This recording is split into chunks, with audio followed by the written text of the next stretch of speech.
Scorpion, a giant dragon-killing ballista, designed by the fallen Maester Qyburn. In the show, it's a game-changing weapon. Arguably, it's the only thing that gives Cersei's armies a fighting chance against Daenerys. But when watching it here, tearing apart ships, it seems entirely too powerful and too accurate to have been designed using medieval engineering technology. So we started to think, how did Qyburn manage to create such a proficient killing machine?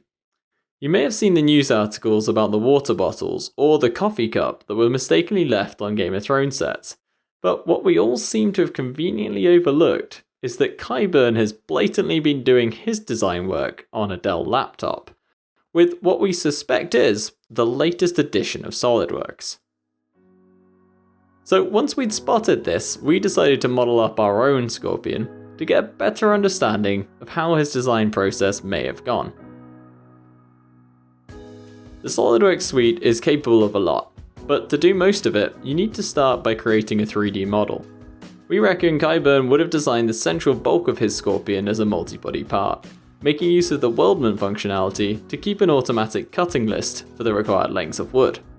And as an experienced designer, he probably would have also taken advantage of the symmetry of the model, by creating one half first and then using the mirror command to create the other. Once all the parts have been created and brought into an assembly, the parts can then be positioned using mates. These allow us to test the real-life range of motion of a design. A clear view of all the components can also be shown by using an exploded view. Finally, to communicate his design, Qyburn could have created a drawing. This is done simply by dragging and dropping views where they're needed. Detailing can then be added by directly importing dimensions from the 3D model, and a bill of materials can be automatically generated as well. Qyburn, however, is a smart man, and he'd have known the importance of selling the design properly to the client.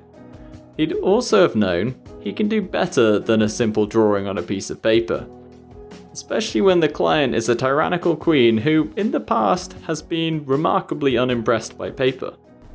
Is this meant to be your shield, Lord Stark? A piece of paper? Yeah, we all know how that one turned out.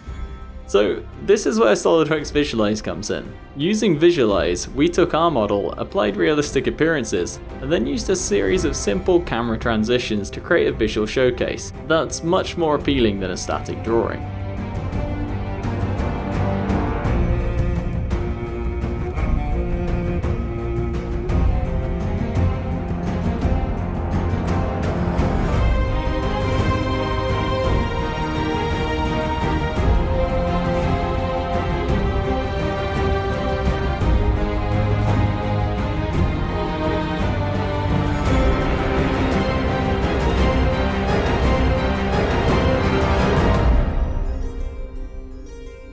So don't risk this kind of bored reaction from a client. You annoy me right now. Every breath you draw in my presence annoys me. So here's what I want you to do. I want you to leave my presence. Just show them some great visuals instead, and you'll see how much easier it is to get them engaged. However, what Cersei values most is raw power, so Qyburn would have needed to test this Scorpion before showing it.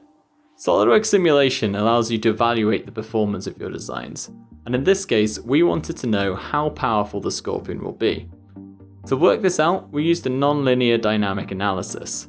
The typical setup involves applying fixtures and loads, and then a prescribed displacement was applied to the arms and aligned with the direction of the rope. We set the displacement to be applied between 0 and 1 second, at which time the displacement was turned off to simulate the release of the arrow. The same was done for all 4 connecting points.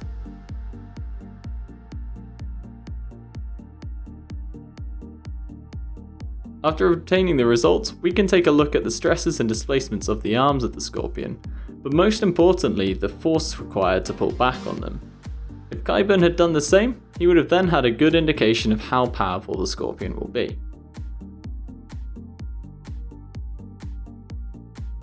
This isn't the whole story, however. Evaluating how the arrow will fly is also an important part of the analysis. Being an organised man, Qyburn must have used PDM to manage his projects, and so we set up a similar vault. There is still work to be done on the arrow, which is why we'll check it out for editing. Materials need to be applied to a few areas. One key material is the dragon glass on the arrow head.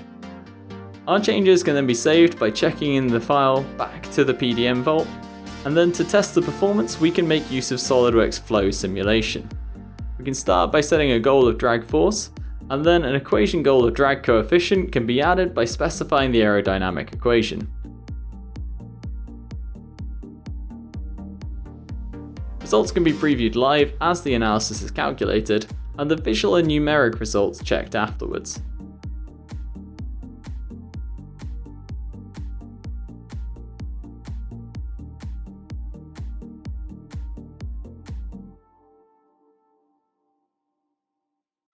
Now, if you've watched the latest series, you'll remember how the Scorpions seemed incredibly accurate during the first battle that we saw them used. But then, it seems like the operators must have taken lessons from Stormtroopers before the second battle, as they just couldn't hit anything. We think there's a better explanation behind this though, and our running theory is that as the first time we saw them used was an ambush, Qyburn could have known near enough exactly where both the Scorpion and dragons will be, and therefore he could have calculated exactly how the Scorpion should be fired by using SolidWorks Motion. So to replicate the kind of planning Qyburn may have done, we set up a dynamic analysis using the information obtained from the simulation and flow studies. First, drag force was applied to the arrow. Then, using the drag coefficient and the arrow's velocity, we introduced the drag equation. Furthermore, an initial force was applied to the arrow, using the results obtained from our earlier simulation. Running the analysis lets us view the performance. Among the interesting results we can obtain are the velocity of the arrow, as well as its position at any given time. So, by using SolidWorks' powerful design and analysis tools, it's clear how Qyburn could have created the Scorpion. But designing a good product isn't the end of the story. It's also important to consider how you're going to transition from your first prototype to full-blown production. The first Scorpion, in Qyburn's own words, required "The finest artilators and blacksmiths in King's Landing have been laboring day and night, Your Grace."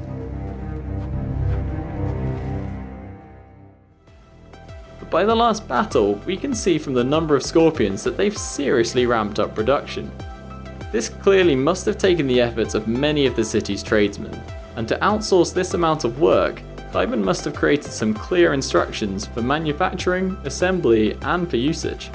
SolidWorks Composer links to SolidWorks CAD, and it's perfect for creating technical instructions that can easily be compiled into a manual or made viewable on the web. The visual nature of these instructions are easy to follow, which is ideal as the tradesmen of King's Landing may not have even all spoken the same language. So I hope you've enjoyed our thoughts on how we suspect Qyburn may have designed the Scorpion. And on a slightly more serious note, if you are interested in SolidWorks' capabilities, please check out our other videos or visit our website at solidsolutions.co.uk. And I'll leave you with another clip of Visualize in action, showing the Scorpion doing exactly what it was designed to do.